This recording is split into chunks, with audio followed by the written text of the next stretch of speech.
Hello everyone, welcome to this class on images and anesthesia for FMG part 2. So today we are going to be doing the part 2 of this class. Yesterday we did the part 1 in which we discussed all the images that are asked in anesthesia and we were left with a few of them. So I've included them in this class today. So welcome to Unacademy. My name is Dr. Janvi. I'm the anesthesia educator on Unacademy. The Plus subscription brings you access to both live and recorded classes. You can learn from India's top educators. You can compete in live tests and quizzes. You can study on the device of your choice. You can access our question bank with 25,000 plus questions. And we also have printed notes available for those who buy 1 year subscription. The iconic subscription on Unacademy will help you get the live classes of Unacademy along with the video lectures and the question bank of Prep Ladder. And we also have some of the special class features. So you can see in this special class, if you see on the right hand side of your desktop, those of you who are watching me from the desktop, just have a look at the right hand side. You have a messages option. You can send me a message or doubt, anything you want. You have a doubts option to ask your doubt, and you also have a raise a hand option. So if you want to speak to me, you can speak to me using that raise a hand option. We also have a highly effective question bank which has 25,000 plus questions which belong to NEET PG as well as FMG exam. And these are our two batches going on right now, the Focus FMG batch and the Target Next 2022 batch. So I am going to be teaching on the Focus FMG batch from the 25th of this month.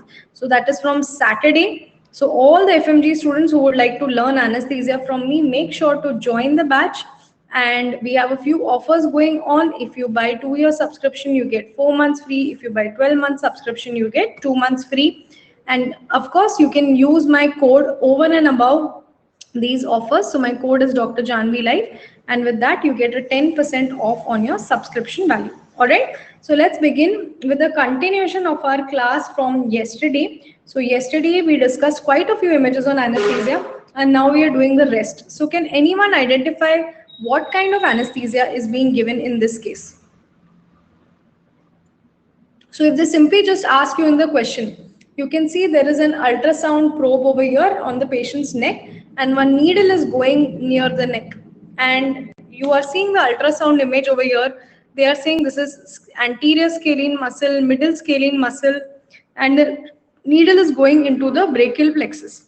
So any idea what kind of anesthesia is this and where are you directing the needle? What is the drug you're giving? बताओ, कुछ भी idea है? नहीं है तो बोल दो कि idea नहीं है. Yes, very good Aruvi. So this is your brachial plexus block. Okay. So what kind of anesthesia is this? If I give you three options, is this a kind of general anesthesia, regional anesthesia or monitored anesthesia care?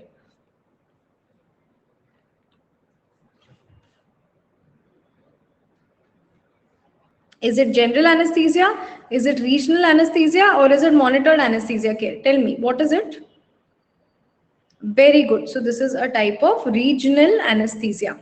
Okay. So in regional anesthesia, what are you doing? Your patient is awake, but you are blocking the pain sensation and you're blocking the motor power of that area. Okay. So what do you mean by that? Suppose I was walking to the hospital and I fell down and I got a fracture of the radius. Now I want to get operated for the fracture of the radius. And at that time, I say, I'm very scared of general anesthesia. If I go to sleep, I will not wake up doctor. So don't put me to sleep. Now, how will the orthopedic surgeon heal my bone without giving any kind of anesthesia? So what do you do in this case? You know that the brachial plexus is a group of nerves which will supply the upper limb. Okay. So what do? I will block all the nerves of the brachial plexus by giving a drug. Can anyone tell me what is that drug that is used for regional anesthesia? What is the name of the drug? It is called as a local anesthetic agent.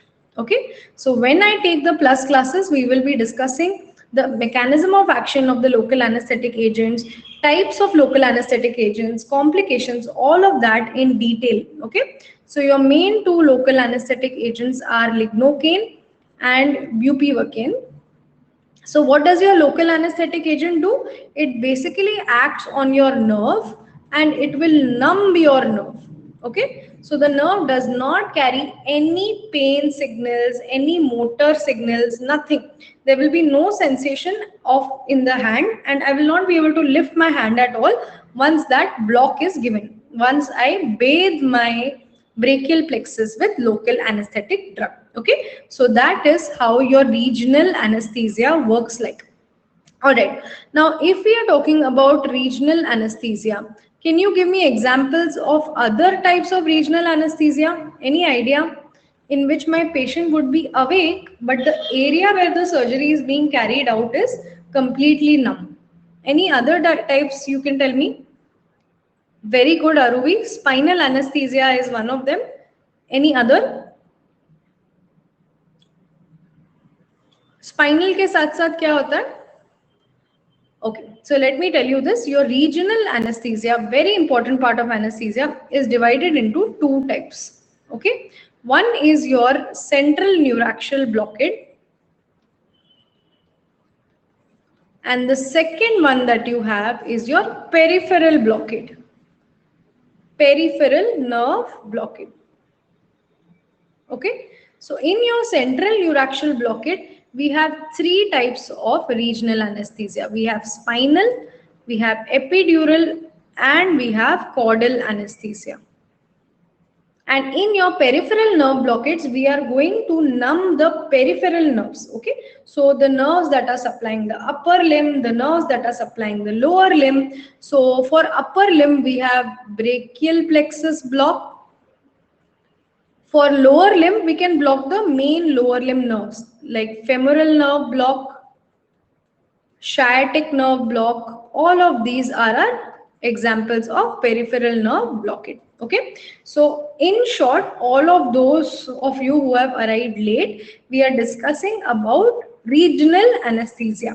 In regional anesthesia, the patient is awake, but the area where the surgery has to be carried out is completely numb and it does not get any sensation at all. Okay, so patient will not feel any pain.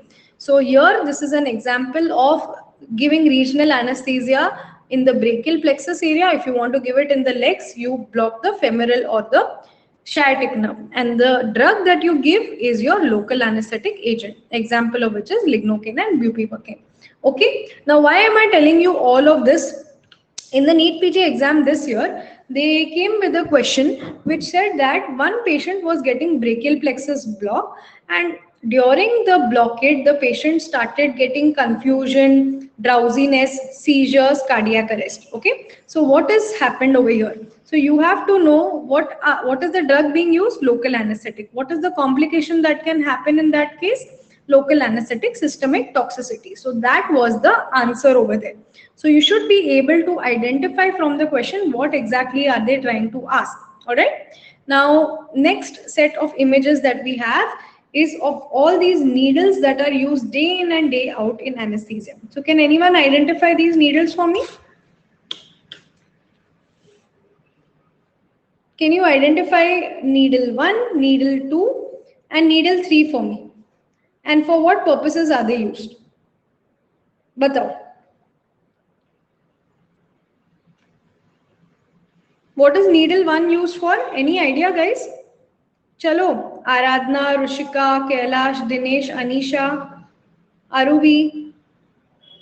Okay, so needle 1 over here is your spinal needle. Okay, needle 1 is spinal needle and needle 2 is lumbar puncture needle. Yes, LP needle or lumbar puncture needle. Okay, and what is needle 3 over here? Needle 3 is your epidural needle. Yes, the most commonly used epidural needle is your Tuhi needle. So you're right, Aruvi. Okay. So if you have a look at all of these needles, now your spinal and lumbar puncture needle look the same. Their work is also the same. Okay. So if you see over here, they have a transparent hub. This is called as the hub. In this transparent hub, you will see the flow of CSF. And this is the needle which will go inside. Now, in which space do we give spinal anesthesia? Another question asked in this year's NEET PG. In which space do we give spinal anesthesia? Yesterday I discussed the layers with you guys. Okay, I'll discuss the layers again, but we give spinal anesthesia in the subarachnoid space. Okay, and your lumbar puncture is also done in the subarachnoid space. Now you all will say, ma'am, why have you given two pictures over here of the spinal needle and lumbar puncture needle? They both look the same, they both have this hub, they both have this tillet inside. Same ही तो है, but difference क्या है? The lumbar puncture needle is much thicker as compared to your spinal needle. Okay, so the lumbar puncture needle का जो अंदर whole होगा वो इतना होगा और स्पाइनल नीडल का इतना सा होगा. Okay, so your lumbar puncture needle is of smaller gauge like 20 gauge, 22 gauge, and your spinal needle is 25 gauge, 27 gauge ऐसे. Okay, because in lumbar puncture needle what you want to do, you want to collect CSF, so you want the CSF to flow out quickly so that you can collect a lot of it quickly. Okay, but in your spinal needle you just want to give the drug, you have to give 2-3 cc of spinal drug, so you can just give the drug, you don't need to collect the CSF in that case. All right, so this is your spinal needle and your lumbar puncture needle. Now both of them, remember, go into the subarachnoid space only. Clear? Now tell me, what is this third needle that you can see over here? This is your epidural needle or Tuhi needle. This goes into your epidural space. So it does not go into your spinal or subarachnoid space. It goes above it into the epidural space. So this is very important for the exam. How do you identify your Tuhi needle or epidural needle? It has these wings. Can you see these wings over here? It has these wings over here. Okay. So these wings, and it has alternate light and dark markings. Can you see dark light, essay? Alternate light and dark markings are present over here. So this is your epidural needle that you use in the epidural space. So to identify between spinal needle and epidural needle, remember one very important thing, these wings should be present in the epidural needle. Clear? Okay. Next important question. Now tell me, by looking at this needle, is this a spinal needle or an epidural needle? Is this spinal or epidural needle? Very good GK. So here you don't have the wings, okay? So this is nothing but your spinal needle. Okay. Now if this is my spinal needle, what is this area that the tip is going into? What is this area that the tip of the needle is going into? We just discussed. Spinal needle goes into subarachnoid space. Barabar? Subarachnoid space? Okay. Now the question that was asked in this year's exam was this only. Where does the spinal needle or the lumbar puncture needle go? It goes into the subarachnoid space. So what are the layers that you cross to reach the subarachnoid space? This can be the next question in the exam. So तुम बाहर से देखो. So the first layer is this skin plus subcutaneous tissue. Okay. After that, the next space is this ligament that is on top of all the vertebra. So this ligament is called as, it's on top of the spinous processes. So it is called as the supraspinous ligament. Okay. Then next is this ligament which is in between the spinous processes. So this is called as your interspinous ligament. Then next you have the ligament which comes after that on the inside part, and this is called as your ligamentum flavum. Okay, this is ligamentum flavum. Now once you cross the ligamentum flavum, what is the space that we enter into? This green space that you can see over here. What is the name of this space? Any idea? This is your epidural space. Very good. So next time they can ask you in the exam, what is the layer to be pierced to enter into the epidural space? So what will the answer be? What is the last layer that you pierce before entering the epidural space?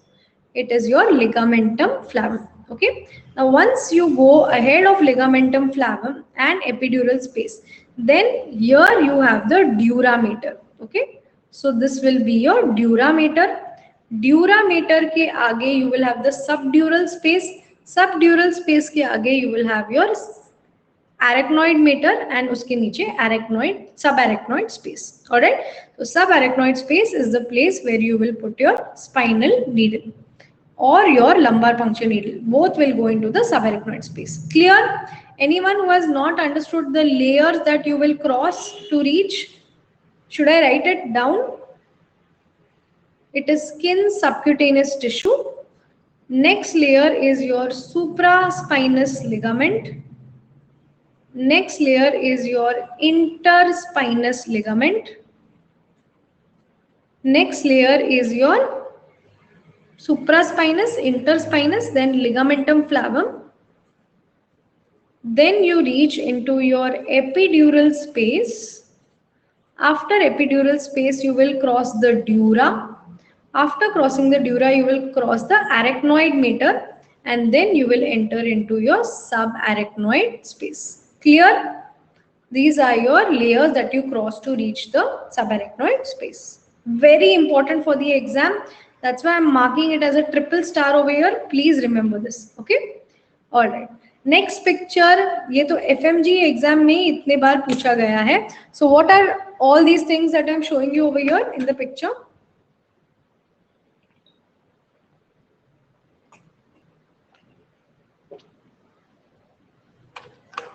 Okay, so this is your IV cannula, correct? These are your intravenous cannulas or IV cannula.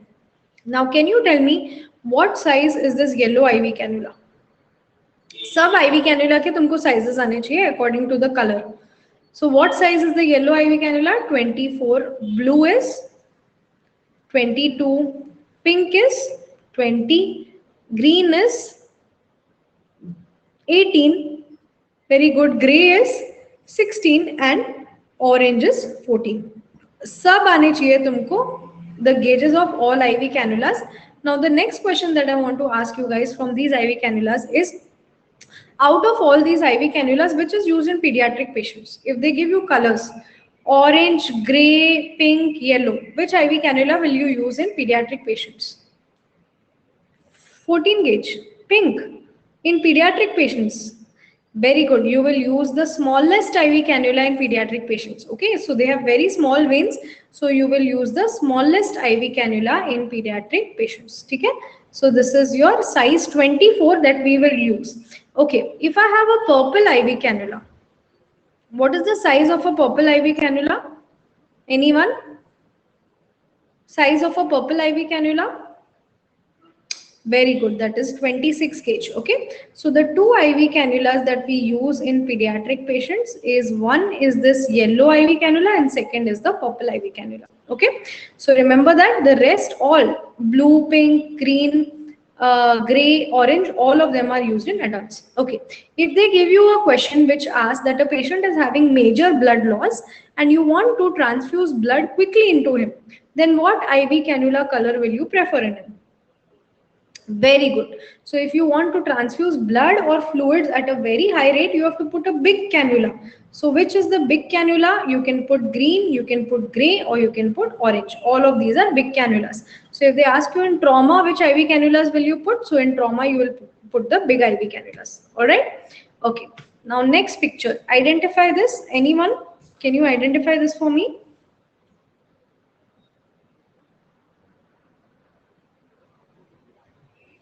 Oropharyngeal airway. No, Priyanka, this is not oropharyngeal airway. One of the anesthesia tubes comes in ENT also. It's not endotracheal tube, but what is it? Can you put it directly in front of the neck? From the neck only you can put it directly inside. Any idea? Very good. Not thoracostomy, but this is your tracheostomy tube. Okay, this is your tracheostomy tube. Now, if you look at the steel one that you see over here, the steel one is called as Chevalier-Jackson tracheostomy tube. Now, since this is made up of steel, can I wash it or is it disposable? Can I wash it and reuse it or is it disposable? Yes, so this is something which is reusable. Okay, and if I look at this plastic one, this is called as the Portex tracheostomy tube. and this one is disposable. Vortex tracheostomy tube, this one is disposable. Okay. All right. So now when you look at your tracheostomy tubes, how do you put your tracheostomy tube? Anyone have an idea?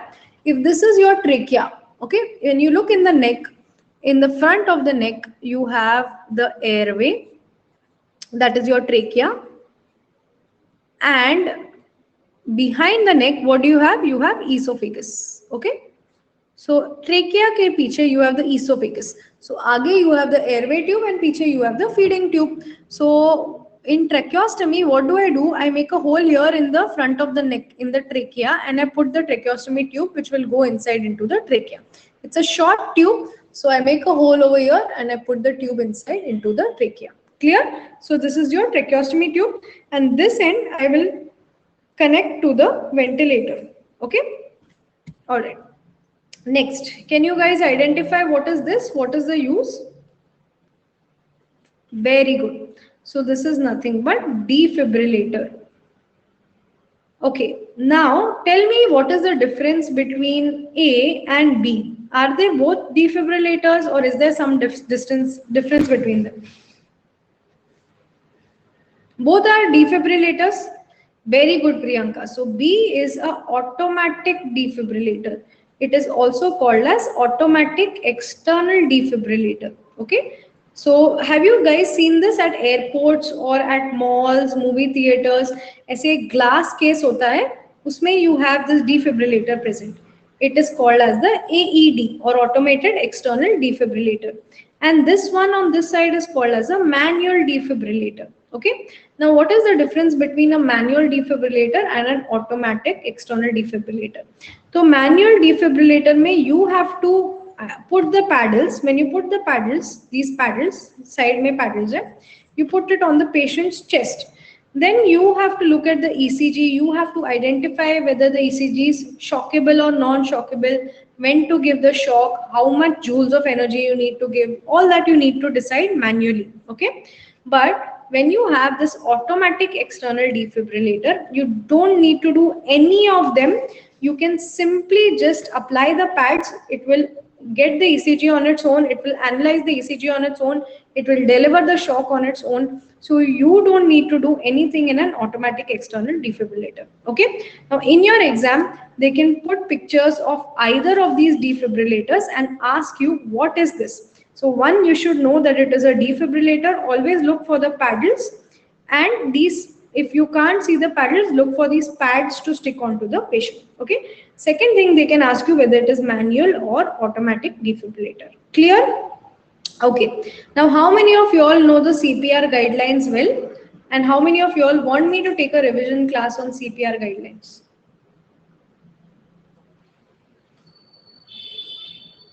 बताओ कितने लोगों को CPR guidelines पे class चाहिए और कितने लोगों को आता है? Need revision on CPR. Okay, so I will take a revision of CPR. Before that, tell me, since we are talking about CPR and defibrillation, in which ECG rhythms will you give a shock to the patient, and in which ECG rhythms will you avoid a shock to the patient? So which are your shockable and which are your non-shockable ECG rhythms? Okay. Priyanka, VT, pulseless VT is what? Shockable or non-shockable?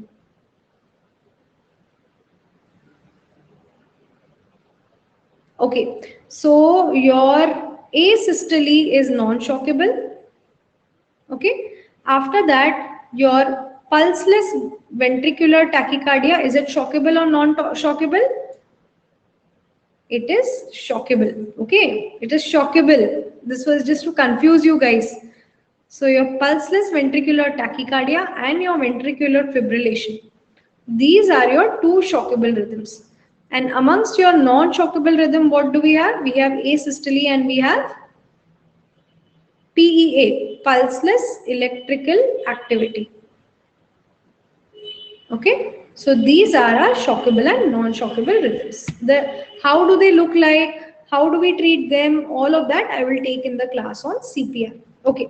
Now let's have a look at the anesthesia machine. Have any of you all seen this anesthesia machine? कभी देखा है, OT में गए हो, कभी anaesthetist की तरफ देखा है या सिर्फ सर्जरी देखते रहते हो? Okay, so in this machine there are some things I will mark and I want you guys to identify it. So 1, 2, then over here something should be there, so that is 3. So can you guys identify for me what is 1, 2 and 3 in anesthesia machine and what is 4? Just write in the chat box. 1 is this, 2 is this, 3 is this, 4 is this. कुछ नहीं आता तो वो भी बताओ. Then I'll tell you what are all these things. Okay, very good GK. So one is called as the vaporizer. So what does the vaporizer do? Now in anesthesia, we have all these gases, anesthetic agents like halothane, sevoflurane, isoflurane. They are all present in the liquid form. Okay, so all of them are present in the liquid form. Now, if you want to make the person inhale them, you have to convert from liquid into vapor. Okay, so to convert from liquid into vapor, you need one machine which is called as the vaporizer. So the work of this vaporizer is to convert that liquid anesthetic agent into vapors. Okay, next, can anyone identify 2 for me? What is 2? I can zoom in and show you guys. You can see these glass tubes are there. What do these glass tubes signify? Very good, Priyanka. So these are flow meters. Okay. So can you see the knobs over here? With the knobs over here, you can adjust the flow of gas in these glass tubes. Okay. So what are the flows of gas over here? So this is called as flow meter. So what are the gases that we use? The gases that we use are oxygen and nitrous oxide and air. These are the 3 main gases that we use in anesthesia. So these flow meters will help in adjusting the flows of these gases. Okay. Now what is 3? Yes, GK, very good. So 3 is nothing but your carbon dioxide absorber. So when the patient exhales, when he breathes out, he will release carbon dioxide into the anesthesia machine. So to remove that carbon dioxide, we require a carbon dioxide absorber which is placed over here. Okay. And what is 4? Anyone? What is this small button that you see over here, number 4? Any idea? It's a green button. So this is an emergency oxygen flush button. Okay. So in this emergency oxygen flush button, what will we do? We will just press the oxygen flush and you will get a large amount of oxygen directly into the patient's lungs. Okay. So what happens is sometimes when your patient is desaturating, suppose his saturation under anesthesia is going down from 100, 90, 80, 70, 60, 50, and you can't understand what is happening. So in that case, you press that emergency oxygen flush button and directly give a large amount of oxygen to the patient. Okay. So these are all the important parts of the anesthesia machine. All right. Now identify for me what is A, what is B, and what is C.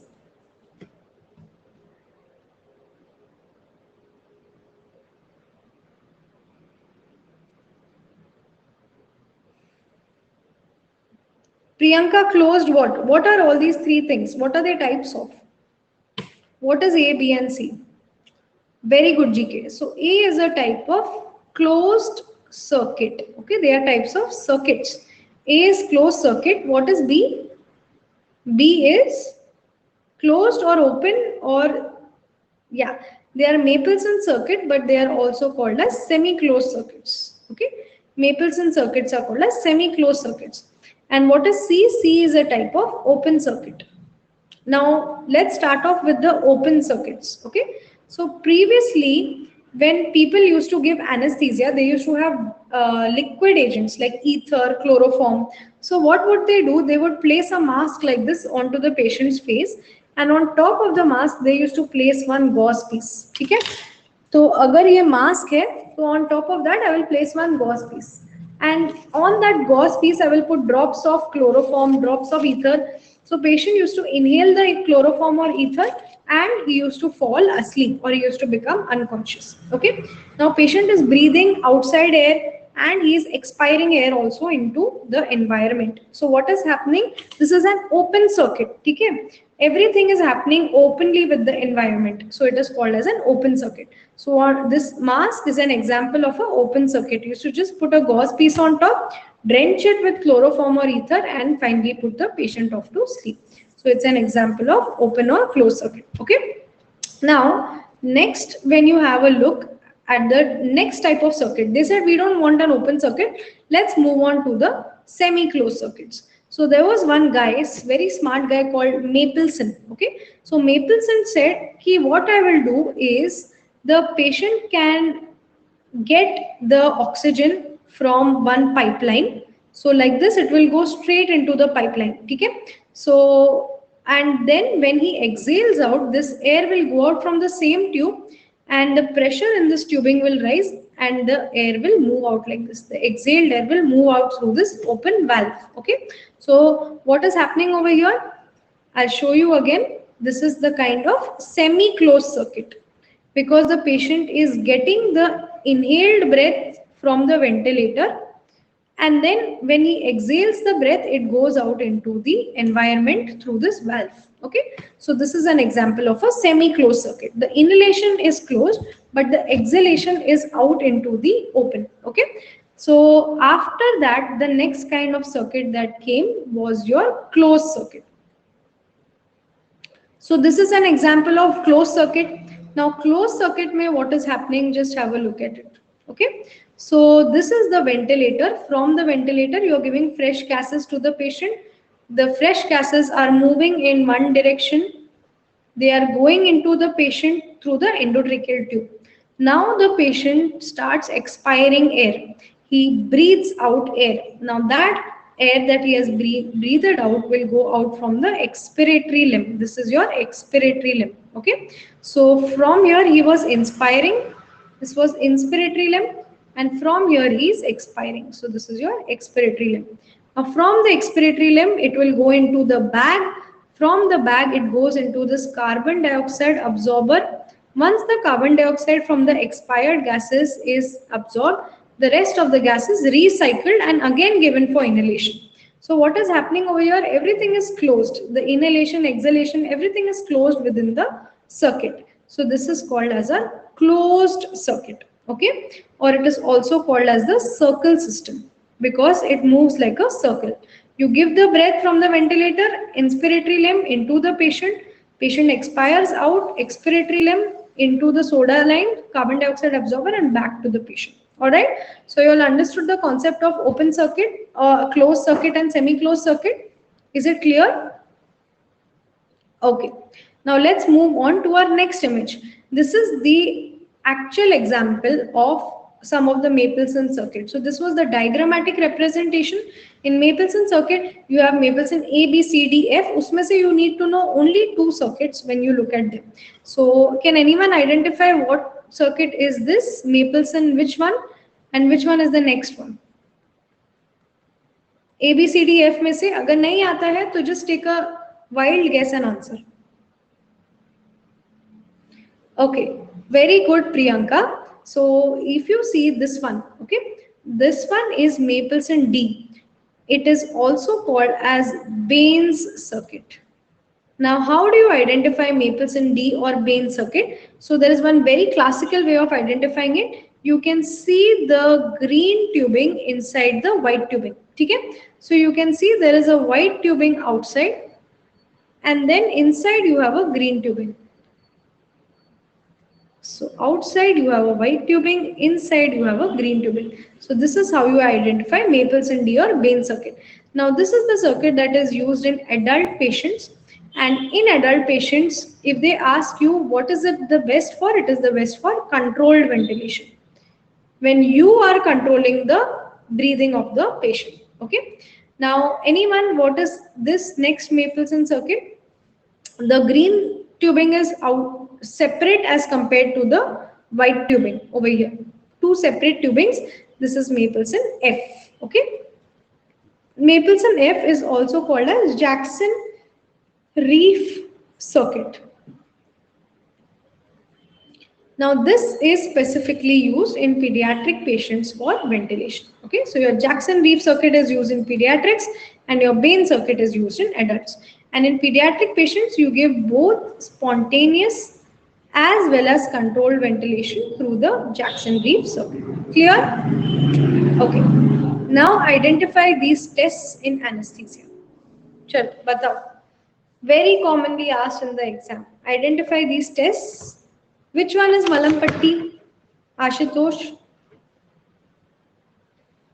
Okay, you have image A and image B. Usme se the first image, yes, is called as Malampatti classification. Malampatti belongs to which country? Any idea? Okay, Malampatti belongs to India only. He's an Indian scientist. Okay, and yes, Indian scientist. And what about picture B? What is the test that we are seeing over here?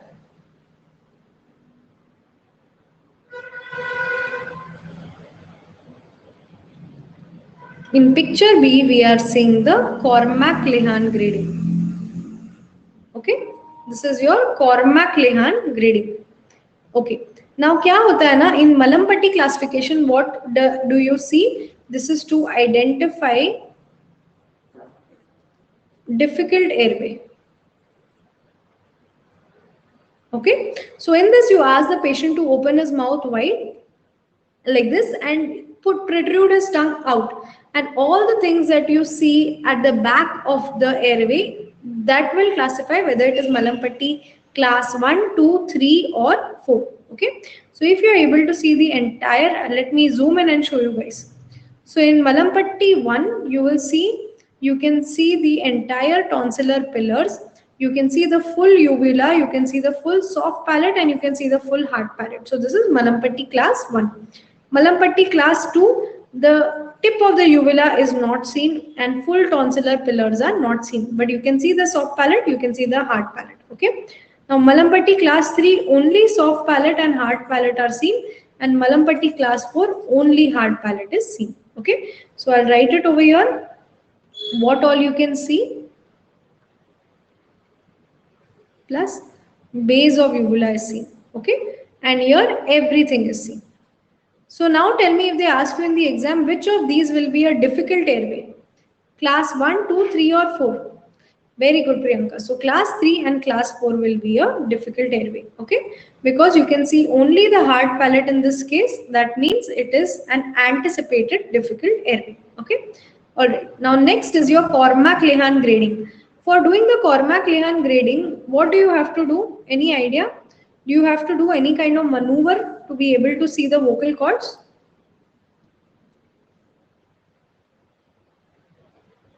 क्या करना पड़ता है? You have to do laryngoscopy, correct? Only on doing laryngoscopy will you be able to see the vocal cords. Okay. Now Cormack-Lehan grade 1. This is the easiest intubation. So you can see the epiglottis, you can see the full length of the vocal cords, and piche you can see the arytenoids. So this is your Cormack-Lehan grade 1. Okay. Cormack-Lehan grade 2 mein you can see the epiglottis, you can see the arytenoids, and the posterior part of the cords is seen. Okay. So you can see the posterior 1/3 of the vocal cord. Okay. Then Cormack-Lehan grade 3 mein you can see the epiglottis and you can see the arytenoids, but you are not able to see any part of the vocal cords. So no vocal cords seen over here. And Cormack-Lehan grade 4 mein nothing is seen. Okay. Nothing is seen in Cormack-Lehan grade 4. So this is our Cormack-Lehan grading on laryngoscopy. So if I ask you which of this is a difficult airway, Cormack-Lehan grade 1, 2, 3 or 4. So what will be your answer? Yes, very good. So the most difficult airway is Cormack-Lehan grade 4 because you cannot see the vocal cords only, so you don't know where to put your tube from. Okay, understood? Very important, both of these tests used for airway examination. Okay, now if I ask you which test can be done before anesthesia and which test can be done after giving anesthesia. So tell me. Which test can be done before giving? Yes. So Malampatti, you can do it even when the patient is awake, preoperatively while he is before anesthesia. But for Cormack-Ryan grading, you have to do laryngoscopy. For laryngoscopy, patient needs to be under anesthesia. All right. So remember that well. Okay. Guys, are you all getting bored or are you enjoying this? Because these are all important tests and images from anesthesia. Literally, your whole of anesthesia will be done by these pictures. Okay. All right. Now, what is this procedure that I'm showing you in picture 1? What is the procedure in picture 2? And what is the procedure in picture 3?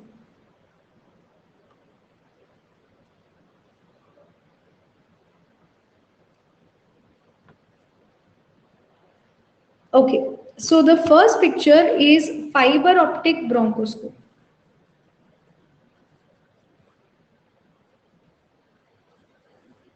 Fiber optic bronchoscope. Okay. So I'll explain the procedure to you. So in fiber optic bronchoscope, this is done whenever you are anticipating a difficult airway. So this is in case of anticipated difficult airway. ठीक है, तो इसमें क्या होता है, you are going to put one tube from the nose into the nasopharynx into the oropharynx, and then on top of the tube you will pass the endotracheal tube. So your endotracheal tube, you will load it over here and you will just pass it through the nose into the back of the nose into the airway. Okay, so this is your fiber optic bronchoscopy used in anticipated difficult airway. So if your patient has less mouth opening, if you can't put the laryngoscope or tube through the mouth, then you can use this alternate pathway through the nose to intubate the patient. Okay, what is happening in picture number 2? Isme, what is he doing? Yes, very good. So this procedure is called as cricothyroidotomy. Cricothyroidotomy. Okay, so cricothyroidotomy, when do you do? And let me explain this procedure to you. So everyone sit up straight and feel for the most prominent part in your neck. Just go through your neck and feel for the most prominent part. So that is your thyroid cartilage. Okay. Now, एक बार thyroid mark कर लिया, go below that, you'll feel a depression. And below the depression, you'll feel another cartilage that is ring shaped. That is your cricoid cartilage. So in between your thyroid and your cricoid, you will feel one depression. That depression is nothing but the cricothyroid membrane. Okay. Now, suppose your patient, you are trying to give anesthesia, you try to intubate, you are not able to intubate. So your patient has started desaturating. You try to put LMA, you're not able to put LMA. You try to mask ventilate, you're not able to do that also. So what do you do in that case? You put a IV cannula, your 16 gauge IV cannula. Can you see? This is your gray IV cannula, 16 gauge. Okay. So you put your 16 gauge IV cannula into this cricothyroid membrane, the membrane between the thyroid and the cricoid. Okay. Now, once you put this IV cannula from here, you are going directly into the airway and you can oxygenate the patient from outside. Okay. So you can give oxygen to the patient from outside. So this is called as cricothyroidotomy. It is an emergency airway access. All right. Now, picture number 3. Can anyone identify picture number 3 and tell me what is happening over here?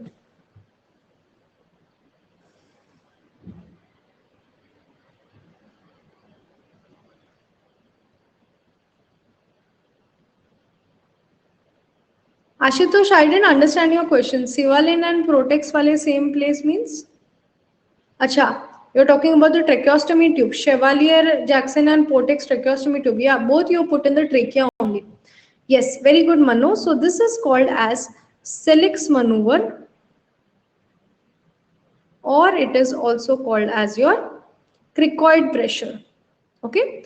Now, when do you give this? Suppose your patient is coming for anesthesia and he has a full stomach. Pura khana kha ke aaya wo. Okay.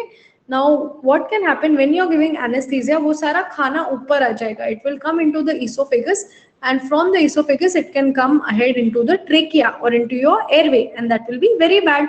So, what do you do in that case? We give this maneuver called as Sellick's maneuver. So in Sellick's maneuver, you push the cricoid cartilage. यहाँ पे जो we had felt ना, the ring-shaped cartilage, you push it behind. When you push it behind, what are you doing? you are occluding, you are closing the esophagus. तो अभी अगर खाना इधर से आता है नीचे से from the stomach, इधर तक आएगा and then it will get occluded at the level of the cricoid because you have pushed it behind. So it cannot go like this into the trachea because you have given Sellick's maneuver or cricoid pressure.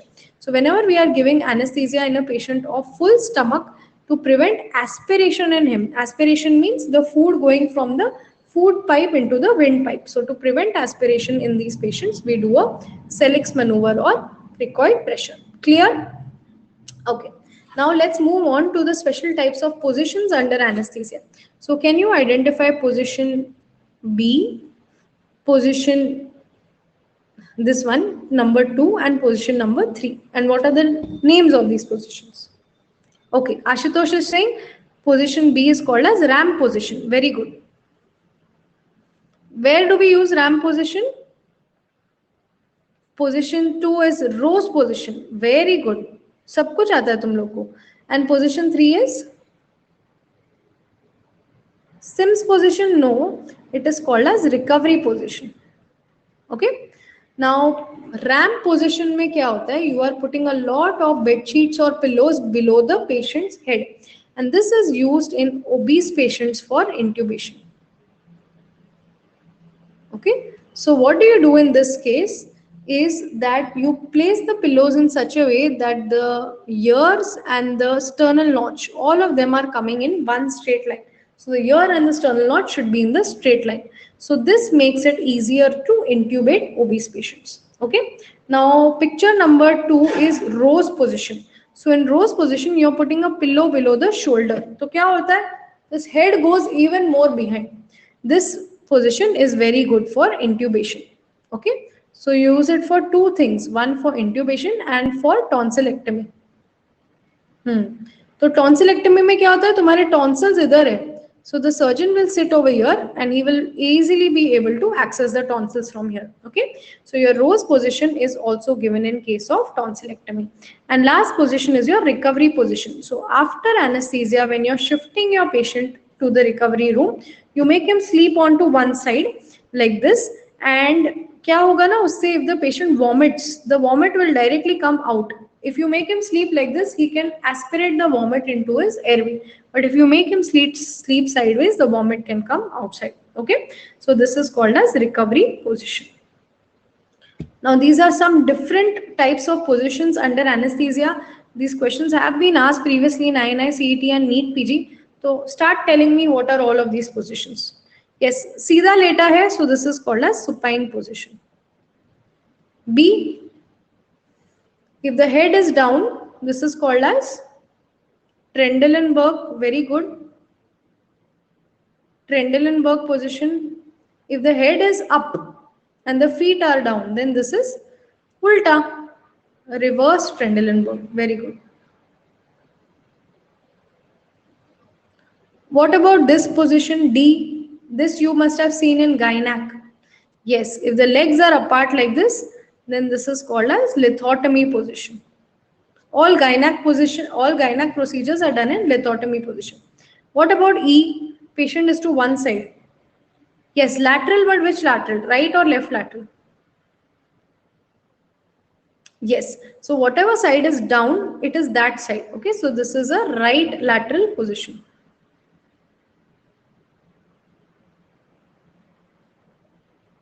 What about F? It is right lateral and there is a bend at the level of the kidney.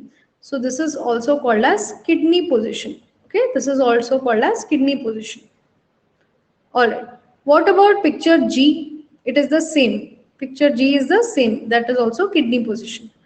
What about picture H? Very good. H is pura ulta. Patient is on the stomach, head is ahead. This is your prone position. So in prone position, what happens? Patient is sleeping like this, aage. Okay. Now they tend to ask this question many times. In prone position, what is the organ that is damaged? Which is the organ that is most commonly damaged in prone position? Asphyxia, nose, no. Something else? Eyes. Very good, Ashutosh. Okay. So when the patient is prone, his head is coming like this. So the eyes get compressed So in prone position, the most common area to get damaged is the eyes. Okay. And what about this? This is called as the beach chair position. बीच पे जो chairs होती है ना, बीच पे जो chairs होती है उसमें जैसे बैठते हैं. So patient is in sitting position और beach chair position. So any idea for what kind of surgeries we do it? Any operation on the shoulder, any operation on the brain, neurosurgery. Okay, so you can use beach chair position over there. Now what is the complication of beach chair position? Anyone? Any idea? So venous air embolism commonly happens in beach chair position. Okay, all right, so you should know the positions and you should also know the complication if there are any specific complications that come with it. Okay, now agar main Trendelenburg position de rahi hu and the head is down and the legs are up, what will happen to the intracranial pressure and intraocular pressure? Will it increase or will it decrease? Yes, very good. So all the blood will flow like this in the direction of gravity towards the brain. So the intracranial pressure and intraocular pressure will increase. Intraocular pressure means pressure in the eyes. ऐसा उल्टा कर दिया तो blood will start going to the legs, so there will be a fall in the intracranial pressure and the intraocular pressure. ठीक है? Clear? Okay. Next, this is a picture of the airway. This question was asked in the INI-CET exam. You have to recognize all the structures of the airway. Now, I want you guys to tell me what is this structure, the one that I'm marking with red. And I'll start the poll. Is it epiglottis, aryepiglottic fold, pyriform fossa, or laryngeal inlet? You can answer in the poll.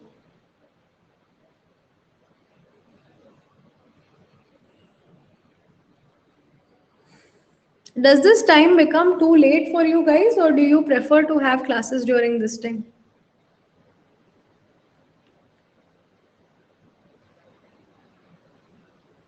Or do you want the class to be earlier?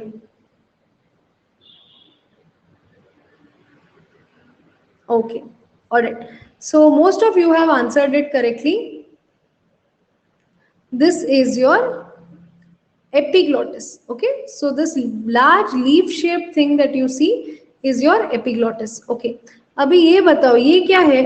Epiglottis के सामने जो structure है, what is that? Yes, very good. So these are your arytenoid cartilages. Okay, this is your arytenoid cartilage.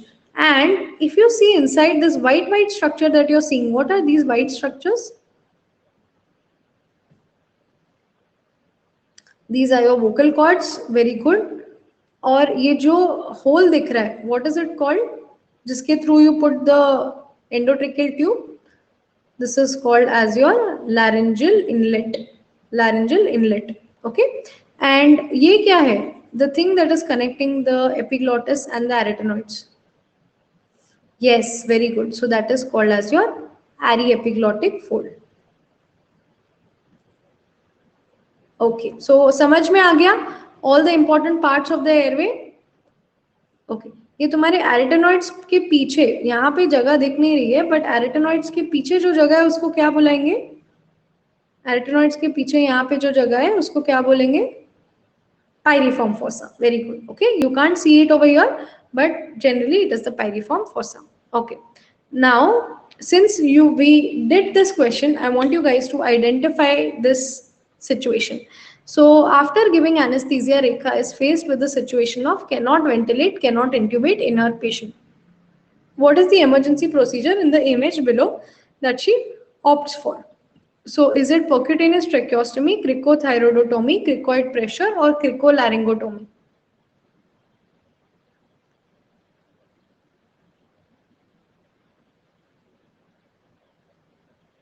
Okay, very good. Most of you who have answered it correctly. So abhi हमने किया, this is nothing but cricothyroidotomy. Okay, so can you see over here, Rekha cannot intubate and she cannot ventilate. She cannot even mask ventilate the patient, and the saturation is going down, oxygen level is going down, down. So what can she do? She can remember this difficult airway guidelines.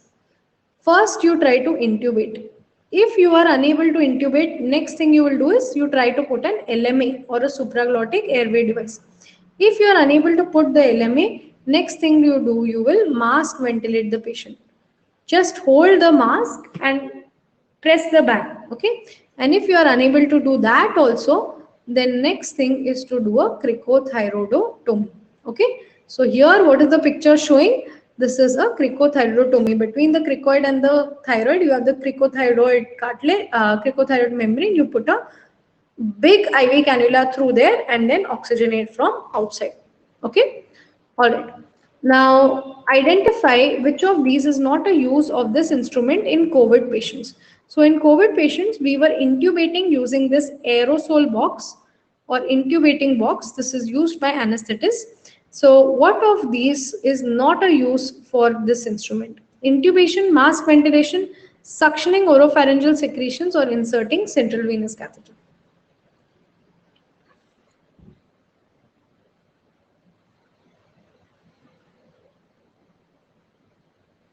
Okay सबने correct answer ही दिया है अब तक only one wrong answer absolutely correct. So this is not used for inserting any lines or anything. It is used only for managing the airway. Remember this. Okay, you only want to manage the airway with this. So you place the box around the patient and any kind of aerosols that come out from the mouth of the COVID patients will get blocked in this box, and as a result of this you will not have any aerosols on the face of the anesthetist. All right, and last question for today: identify this instrument. Peripheral nerve monitor, locator, stimulator, or processor.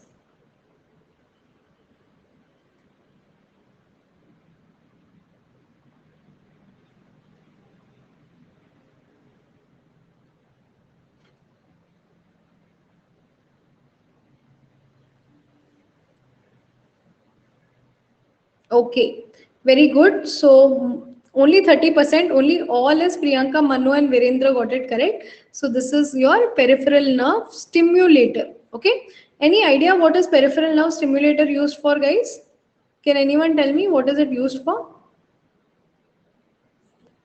Whenever we give muscle relaxant, okay, whenever we paralyze the patient and we give muscle relaxant to the patient, at that time, towards the end of the surgery, we want to unparalyze the patient.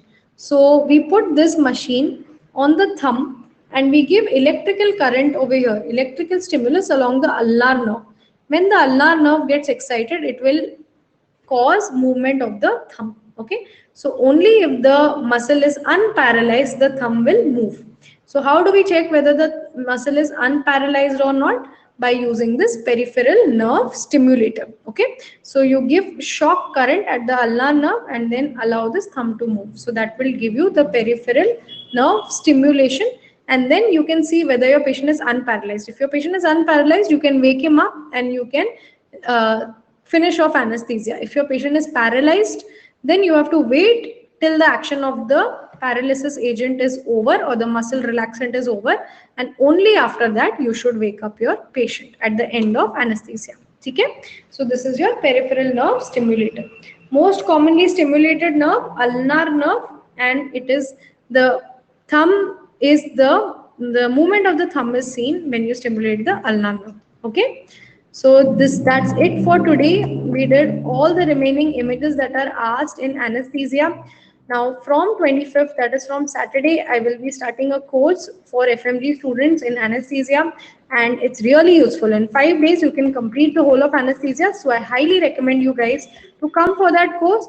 And if you would like to buy the plus subscription for the same course, you can use my code Dr. Janvi Life to get a 10% off on your subscription. All right. I also took a class on X-rays for asked in FMG exams at YouTube today only at 8 p.m. So you can go and watch that class on YouTube. And if you need links for any of the classes, you can message me on Telegram. And tomorrow I will be taking a class for FMG students on basics of ECG. So all of you who want to learn that, that will also be available on YouTube. You can come for it. Okay. So thank you for joining me today, guys. And I shall see you next time. Till then, take care and keep studying. If you have any doubts, any queries, or any topic requests, you can message me on Telegram and I will be happy to take it for you guys. YouTube timing, GK, I will update it on Telegram. Okay, capnographs. All right, fine. We'll take capnographs. Capnographs, I'll take it during the course. Ashutosh, We'll take it in the course which starts on Saturday. Okay. All right. Thank you and study well. Bye bye.